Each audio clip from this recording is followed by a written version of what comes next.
On a hot summer day, what's nicer than going for a swim or relaxing by the pool? But with so many of us addicted to technology, particularly our phones, whether it be email, texting, Twitter, or Facebook, let's face it, accidents happen. But if this happens to you, don't panic, because with a little bit of phone CPR, you might be able to bring your phone back to life. Back here in the WENY-TV News studio, we have the 2008 Samsung Blackjack phone. You can see that the phone has some obvious moisture damage underneath the screen. The power button here is on top, and right now, it's not turning on.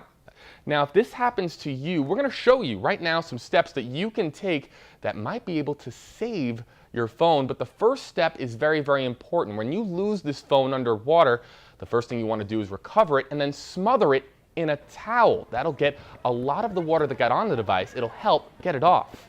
Now, earlier when I said CPR to save your phone, I meant it figuratively, but I also meant it as an acronym because it represents the three things you're going to need to save your phone.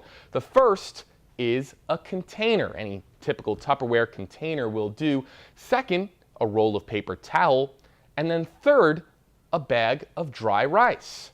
Now, the first thing you want to do is take off the battery cover. If your phone has one, you can see here, if we look really close, you can see that there's still moisture on the battery and on the inside of the device. What we want to do is we want to take out the battery, and we also want to take out any other parts of the phone that we can. That includes the SIM card. Next, we want to take the paper towel. One slice will do, and we want to dry off all the components of the device. First, the battery, that's probably the most important, and then the inside of the device under the battery. Next, we're going to take the container and we're going to bury the phone. What we're going to do is we're going to take the cover, seal it really tight.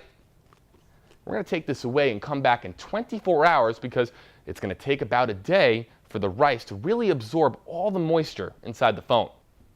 A day later, the cell phone gods weren't very kind. We were able to make some progress. The unit is now turning on, but if we take a closer look, you can see that the moisture from the pool really damaged the unit's screen.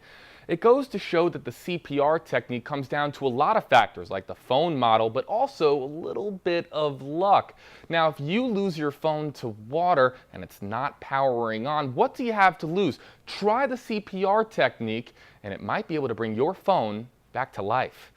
With your Tech Connection, I'm JB Biunno.